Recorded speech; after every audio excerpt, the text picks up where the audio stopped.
लिसा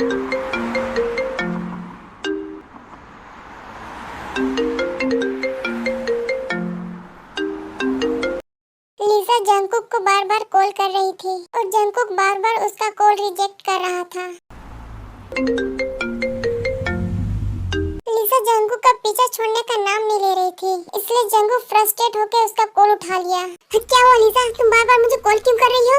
तुम्हें पता है ना इस वक्त मैं अपनी जरूरी मीटिंग पर रहता हूँ। Oh come on Jungkook, I am your soon be wife, don't lie to me. मैं तुम्हारे ऑफिस के बाहर खड़ी हूँ और क्रिस ने बताया आज तुम ऑफिस ही नहीं आए। तभी जंगकुक धीरे से बुदबुदाया, लगता है इस क्रिस को अपनी नौकरी प्यारी नहीं है। ओह हाँ, याद आया, मैं कुछ काम से बाहर आया था। तुम बताओ, तुमने मुझे कॉल क्यों किया है? गेस व्हाट जंगकुक, तुम्हारे बड़े पापा और मेरे पापा ने हमारी शादी की डेट फिक्स कर दी है। We are getting married after 2 weeks, you know. I am so excited. Yeah, I got it. चलो अब मुझे जल्दी से एम्पायर से पिक कर लो, मुझे ढेर सारी शॉपिंग करनी है। मैं बहुत बिजी हूँ लिजा, तुम अपने फ्रेंड्स के साथ चली जाओ। लिजा तभी कुछ कहती तब तक जंगकुक अपना फोन कट कर दिया। मुझे जल्दी ये ड्रामा खत्म करना होगा।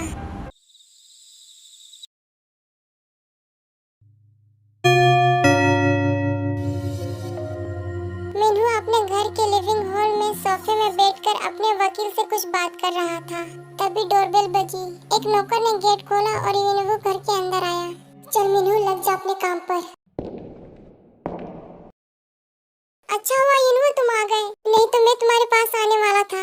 देखो ना युनू बेटा, ताई सुबह से कमरे से बाहर नहीं निकल रही है और ना ही किसी से बात कर रही है। क्या हुआ है अंकल, वो ठीक तो है ना? तुम खुद ही उससे क्यों नहीं पूछते? उसका कमरा ऊपर राइट साइड में है, तुम जाके उससे बात करने की कोशिश करो। ठीक है। युनू फिर ताई के पास आता है।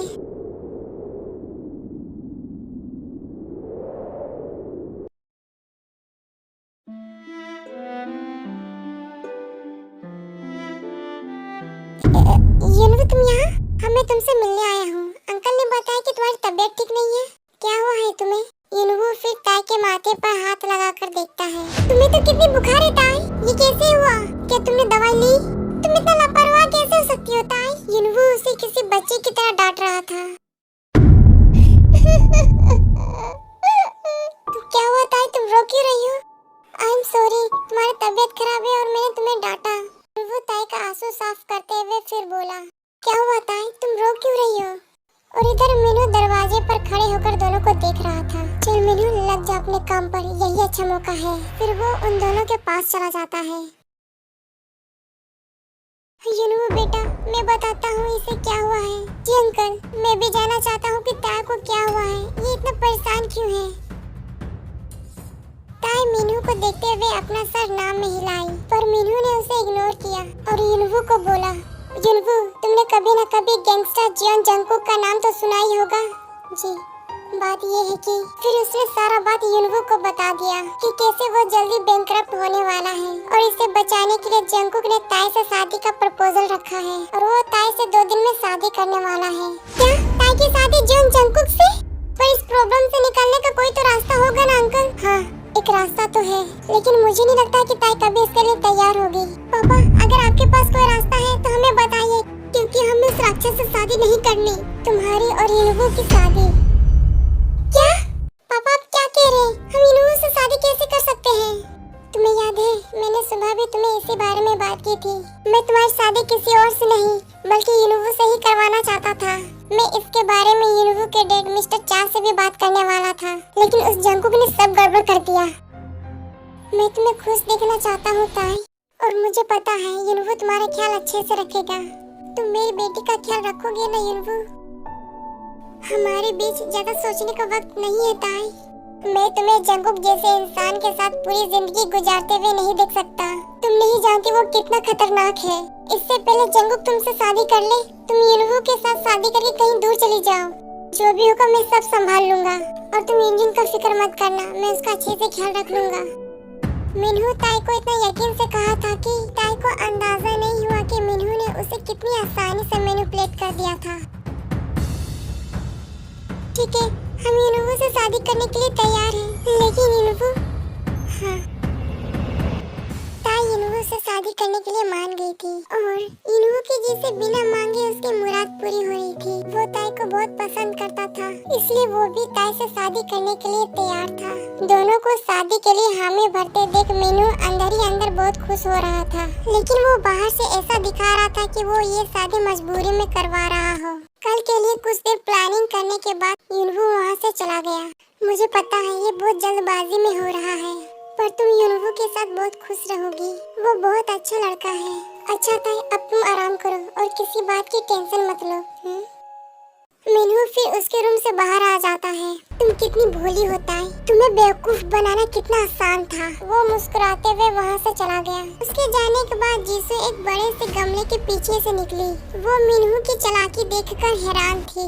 ये जंगकुक जैसे बड़े बिजनेसमैन को छोड़कर एक मामूली से डॉक्टर से ताई की शादी क्यों करवाना चाहता है? तुम उसे खुश देखना चाहती हो ना, लेकिन मैं ऐसा नहीं होने दूंगी। तुम कितनी भी कोशिश कर लो मीनू, मैं तुम्हारी बेटी की शादी उस राक्षस से करवा के रहूंगी। उस लड़की की वजह से मैं तुम्हारे साथ फुटपाथ पे रहने के लिए तैयार नहीं हूँ। वो ये कहकर मुस्कुराने लगी। ताई ने कभी सोचा नहीं था कि उसकी जिंदगी का इतना बड़ा फैसला इतनी जल्दबाजी में लिया जाएगा। ये सारी बातें सोचते सोचते उसे कब नींद आ गई पता ही नहीं चला। मीनू ने ताई की शादी का पूरा इंतजाम कर लिया था।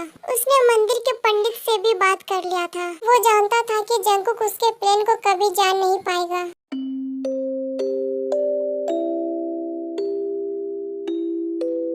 ताई युनजिन से मिलने हॉस्पिटल जा रही थी। वो शादी से पहले एक बार अपने भाई से मिल लेना चाहती थी।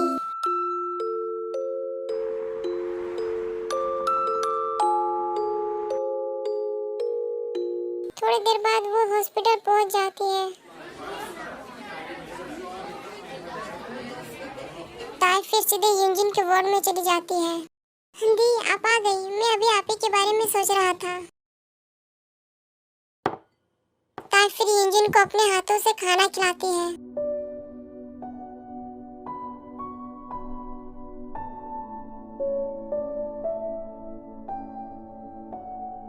काश मैं तुम्हें बता पाती युनजिन कि आज तुम्हारी दी की शादी है, पर मैं तुम्हें चाहकर भी नहीं बता पा रही हूँ। अच्छा युनजिन, मैं अब चलती हूँ। मैं तुमसे शाम में मिलने आऊंगी। ताई हॉस्पिटल से बाहर निकल गई थी। उसने एक टैक्सी को देखा और उसकी ओर बढ़ने लगी।